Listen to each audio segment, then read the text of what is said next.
الحمد لله رب العالمين والصلاة والسلام على سيد المرسلين وعلى آله وصحبه أجمعين ومن تبعهم بإحسان إلى يوم الدين. أعوذ بالله من الشيطان الرجيم. بسم الله الرحمن الرحيم. قوا أنفسكم وأهليكم نارا. محترم خواتین، اللہ تعالیٰ نے انسان کے وجود میں جس چیز کو سب سے زیادہ اہمیت دی ہے وہ انسان کا چہرہ ہے. انسان کے چہرے کے اندر انتہائی اہم بنیادی قوتیں، فائدہ اٹھانے والی اور فائدہ پہنچانے والی چیزیں نصب کی ہیں. انہی میں سے ایک چیز ہے زبان، انہی میں سے ہونٹ ہیں، لب ہیں، آنکھیں ہیں، اسی طرح کان ہیں. تو سننے کی صلاحیت، دیکھنے کی صلاحیت، سونگھنے کی صلاحیت، بولنے کی صلاحیت، یہ ساری قوتیں اللہ تعالیٰ نے انسان کے چہرے میں جمع فرما دی ہیں، جن کی کارکردگی، جن کی افادیت اور جن کی انتہائی فعالیت جو ہے انسان کو نفع بھی پہنچاتی ہے اور اس کے غلط استعمال سے انسان کو نقصان بھی پہنچتا ہے. اللہ تعالیٰ نے جو رہنمائی کے لیے، ہدایت کے لیے کتاب مقدس اتاری، قرآن کریم جسے کہتے ہیں، محمد عربی صلی اللہ علیہ وسلم پہ نازل ہوئی، سیدنا جبرائیل لے کر آئے، اللہ کی طرف سے آئی. اللہ کی ذات بھی امین، سیدنا جبرائیل بھی امین، محمد صلی اللہ علیہ وسلم بھی امین. اور یہ جو امانت آئی یہ ان تینوں کے گرد گھومتی رہی. اللہ سے چلی، جبرائیل لے کر آئے، محمد صلی اللہ علیہ وسلم پہ اتری. یہ امانت کیا ہے؟ یہ امانت قرآن کریم ہے، یہ امانت کتاب اللہ العظیم ہے، یہ امانت ہدی للناس ہے، یہ امانت لوگوں کے لیے رہنما ہے. اس امانت کی جو خصوصیت قرآن نے بیان کی ہے کہ اگر ہم اس کو نازل کرتے پہاڑوں پہ تو پہاڑ اپنی سختی، اپنی صلابت، اپنے بھاری بھرکم وجود کے باوجود ریزہ ریزہ ہو جاتے. تو یہ کلام الہی جو ہمارے پاس موجود ہے، اس کی عظمت اور اس کی رفعت اور اس کے عظیم الشان ہونے کا یہ بیان کہ اگر پہاڑ پہ اتارے تو پہاڑ جو ہے ریزہ ریزہ ہو جائے. لیکن اللہ کا کرشمہ کہ یہی کلام، یہی قرآن کریم انسان پہ نازل کیا گیا اور انسان کے نرم نرم گداز، انتہائی نازک گلاب کی پنکھڑیوں کی طرح ہونٹ جو ہے اس کی تلاوت کر لیتے ہیں، اس کو پڑھ لیتے ہیں. یہ اللہ کی جو ہے شان ہے، یہ اللہ کا کرشمہ ہے، اللہ کی طرف سے معجزہ ہے. یہ جو کتاب ہمارے پاس موجود ہے یہ انسانیت کے لیے ہدایت ہے. انسانیت آپ جانتی ہیں کہ جو بھی اس روئے زمین پہ انسان ہے وہ سب انسانیت کے جھرمٹ میں ہے، وہ انسانیت کی لڑی میں پرویا ہوا ہے، وہ سب انسان ہیں۔ ان تمام انسانوں کے لیے یہ قرآن اتارا گیا۔ اس قرآن پہ عمل کر کے کامیابی کی زندگی مل سکتی ہے، اس دنیا کی زندگی میں بھی کامیابی ملے گی اور آخرت کی زندگی میں بھی کامیابی ملے گی۔ تو اللہ نے فرما دیا کہ لسان و شفتین، کہ اللہ نے جو انسان کے اندر ہونٹ رکھے بولنے کے لیے، زبان رکھی بولنے کے لیے، تو اس زبان کے کچھ تقاضے ہیں۔ اس زبان سے ہم کیا بولیں؟ رسول اللہ صلی اللہ علیہ وسلم نے فرمایا کہ جو بولے تو خیر بولے، ورنہ فلیصمت، ورنہ زبان کو روکے رکھے، خاموش رہے، زبان کو بند رکھے۔ تو زبان ایسی چیز ہے کہ زبان شیریں ملک گیری، زبان کانٹا ملک بانکا، کہ زبان اگر تلخ ہو، زبان اگر خراب ہو تو یہ ملک کو کے اندر تقسیم کر دیتی ہے، ملک کو بانٹ دیتی ہے۔ آج آپ دیکھ رہی ہیں کہ عالم میں کیسے کیسے درندے جیسے انسان ہیں جن کی زبان درندوں سے بدتر ہے، کہ وہ ان کی زبان جب وہ بولتے ہیں تو ایسا لگتا ہے کہ میزائل گر رہی ہو، بم گر رہے ہوں ان کی زبان سے۔ ایسی زبان جلانے والی زبان، دنیا کو برباد کرنے والی زبان، ایسی زبان پہ لگام دینا ان زبانوں کا کام ہے جو سنجیدہ زبان ہیں، جو اچھی زبان ہیں، جو قوت رکھتی ہیں کہ وہ اپنی قوت گویائی سے ایسی درندہ زبانوں پہ قابو پائیں۔ یہ انسانیت کو، انسانیت کی فطرت کا تقاضا ہے۔ اس لیے اس زبان سے جب بھی آپ کوئی بول نکالیں تو وہ بول سچا بول ہو، وہ بول اچھا بول ہو، وہ گفتار شیریں ہو، وہ بات اچھی ہو، وہ لوگوں کے دل کو جیتنے والی ہو، لوگوں کو راحت پہنچانے والی ہو، لوگوں کو آرام پہنچانے والی ہو، لوگوں کو سکون دینے والی ہو۔ آپ اس زبان سے اللہ کا نام لیں، آپ اس زبان سے تربیت کے کام کریں، آپ اس زبان سے بچوں کی، بچیوں کی تربیت کریں۔ اب تربیت کی بات جہاں تک آتی ہے، ہم اپنے بچوں کی تربیت کیسے کرتے ہیں؟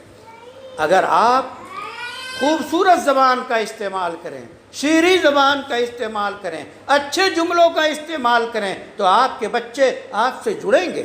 لیکن اگر آپ بچوں کے لیے منفی بول، منفی جملوں کا استعمال کریں گی، مثلا بہت سے جو ماہرین ہیں تربیت کے، انہوں نے لکھا ہے اپنی کتابوں میں کہ اگر کوئی خاتون اپنے بچے سے مخاطب ہو کے کہتی ہے کہ تو احمق ہے، تو بیوقوف ہے، تو نالائق ہے، تو کند ذہن ہے، تو کچھ نہیں کر سکتا، یہ جملے منفی جملے ہیں۔ یہ جملے آپ کے بچے کے معصوم ذہن پہ ایسا اثر کریں گے کہ رفتہ رفتہ وہ بچہ اپنے کو خود نکما سمجھنے لگے گا، اپنے کو بیوقوف سمجھنے لگے گا، اپنے کو احمق سمجھنے لگے گا، اپنے کو کسی لائق نہیں سمجھے گا۔ رفتہ رفتہ اس کی نفسیات، اس کی سائیکالوجی جو ہے وہ اس طرف تبدیل ہو جائے گی کہ جب امی ہمیں نالائق کہتی ہیں، جب ابو ہمیں نالائق کہتے ہیں تو یقیناً ہمارے اندر کچھ کام کرنے کی صلاحیت نہیں ہے۔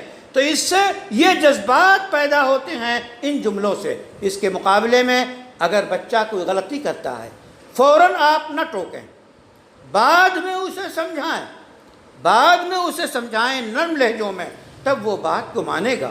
مجھے قصہ یاد آتا ہے، غالباً جاپان کا قصہ ہے کہ جاپان میں ایک دوسرے ملک کے کوئی صاحب گئے اور ایک جاپانی خاتون سے انہوں نے اپنا مکان رینٹ پہ کرائے پہ لیا، کرائے پہ رہتے تھے۔ ایک دن کیا ہوا، اس خاتون کا بچہ آیا، بہت پریشان تھا ان کے پاس آ کے، کہنے لگا انکل میں بہت پریشان ہوں۔ کیوں پریشان ہے؟ انہوں نے کہا کہ شیشے کا گلاس میرے ہاتھ سے گر کر ٹوٹ گیا، اب میں کروں تو کیا کروں؟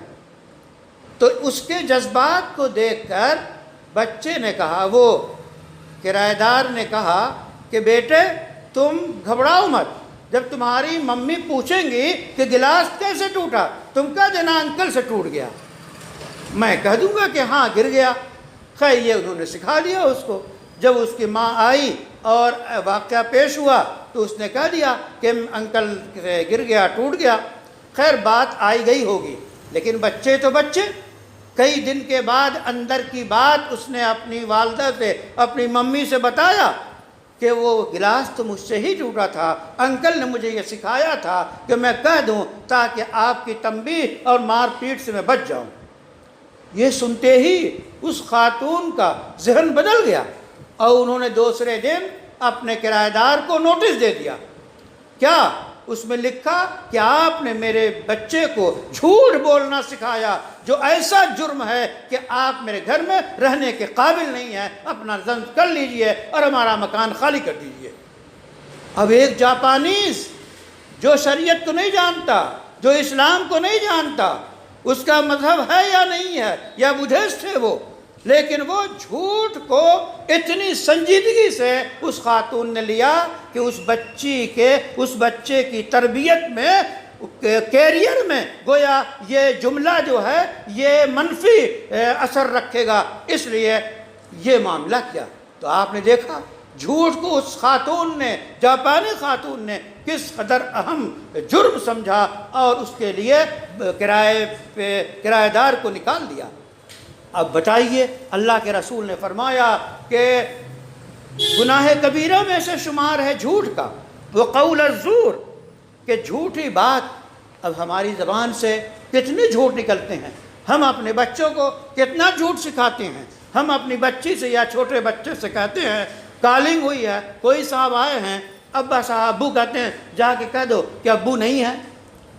اب اگر وہ بہت معصوم ہے تو جا کے کہہ دے گی کہ ابو نے سکھایا، کہ ابو نے کہا کہ ابو نہیں ہے، تب تو آپ کا راز کھل جائے گا۔ لیکن اس طرح کی جو نفسیات ہیں ہمارے درمیان، اس طرح کی جو بات ہے، اس سے ہمیں پرہیز کرنا ضروری ہے، چونکہ یہ ہماری نفس، ہم کو نقصان پہنچانے والی چیز ہے۔ شریعت میں یہ جرم ہے، اس سے بچنا ضروری ہے۔ تو ہم اپنے بچوں کو کس طرح سکھائیں، ہم اپنے بچوں کی تربیت کس طرح کریں، یہ چیزیں لازمی ہیں کہ ہم اچھے جملے بولیں، ہم بچے کی حوصلہ افزائی کریں۔ بچہ اگر گر جائے تو اسے اٹھا کے کہیں شاباش، پھر دوبارہ کھڑے ہو، پھر کھڑے ہو، تو آپ شاباش کہیں گے تو اس کا حوصلہ بڑھے گا۔ اس طرح بچوں کی تربیت کرنی چاہیے۔ یہ زبان جو ہے، اس سے ہمیشہ سچی بات نکلنی چاہیے۔ سچی بات کا مطلب لا الہ الا اللہ محمد الرسول اللہ، سب سے سچی، سب سے پکی، سب سے اچھی، سب سے حقیقی بات جو ہے وہ کلمہ لا الہ الا اللہ ہے، کہ لا الہ الا اللہ محمد الرسول اللہ، کہ زبان سے اقرار کرنا اور دل میں اس کو بٹھانا اور اعمال کرنا اور جوارح سے اعمال کرنا، یہ گویا اسلام ہے، یہ ایمان ہے، یہ اقرار ہے۔ تو لا الہ الا اللہ سب سے پکی بات، اس زبان سے ہم تلاوت کریں۔ جس زبان سے ہم نے اور جس دل سے ہم نے لا الہ الا اللہ پڑھ لیا، اب اس دل میں کسی غیر اللہ کی کوئی جو ہے گنجائش نہیں ہے۔ ایک دل میں صرف اللہ کا نام ہوگا، غیر اللہ کا نام نہیں ہو سکتا۔ کسی جو ہے، کسی مذہب کے، کسی رہنما کا، کسی بڑے کا، کسی معبود کا، کسی جو ہے وہ پوجنے والی چیز کا دل میں کوئی جگہ نہیں، اس میں ملاوٹ نہیں ہو سکتی۔ خالص لا الہ الا اللہ۔ جب لا الہ الا اللہ ہے، وَمَنْ أَتَى اللَّهَ بِقَلْبٍ سَلِيمٍ، کہ جو اللہ کے پاس صحیح سالم درست دل لے کے آئے گا، شرک سے سالم، کفر سے محفوظ، ریا سے محفوظ، دکھاوے سے محفوظ، اور حسد سے محفوظ، کینے سے محفوظ، جلن سے محفوظ، ان چیزوں سے جو دل کی حفاظت کریں گے، وہ دل اللہ کے پاس جائے گا تو وہ نجات اسے ملے گی، اسے جنت ملے گی، اسے نعمتیں ملے گی۔ جو جس دل میں لا الہ الا اللہ ہے، اس دل میں اور کوئی معبود کا تصور بھی جمع نہیں ہو سکتا۔ اسی طرح زبان سے جس طرح ہم لا الہ الا اللہ پڑھتے ہیں، لا الہ الا اللہ پڑھنے کے بعد کہ اللہ کے علاوہ کوئی معبود برحق نہیں ہے، کوئی پوجنے کے لائق نہیں ہے، اللہ کے علاوہ جتنی چیزیں دنیا کے لوگ پوج رہے ہیں ان کو ہم پوج نہیں سکتے، صرف اللہ کی پوجا ہے۔ اللہ کی پوجا کے علاوہ کسی چیز کی پوجا جو ہے یہ اس کو نقصان پہنچاتی ہے، ایسا نہیں ہو سکتا۔ اسی کو شرک کہتے ہیں، یعنی اللہ کو بھی ماننا، اور خیر کا خدا الگ ہے، برائی کا خدا الگ ہے، بیٹے دینے والا خدا الگ ہے، لکشمی دینے والا خدا الگ ہے، یہ سب شرک ہے۔ اس سے توبہ کرنا، اس سے دور بھاگنا، اور صرف ایک اللہ کو، وہی قدرت والا ہے، وہی روزی دینے والا ہے، وہی بلائی پھیلانے والا ہے، وہی دیکھنے والا ہے، وہی نگراں ہے، وہی ہمارے وجود کی نگرانی کر رہا ہے۔ اس کے دو فرشتے ہمارے کاندھوں پہ بیٹھے ہوئے ہیں، اچھائی کو برائی کو نوٹ کر رہے ہیں، ہماری حفاظت کر رہے ہیں۔ یہ گویا ہم اپنی زبان کی حفاظت، اپنی زبان کی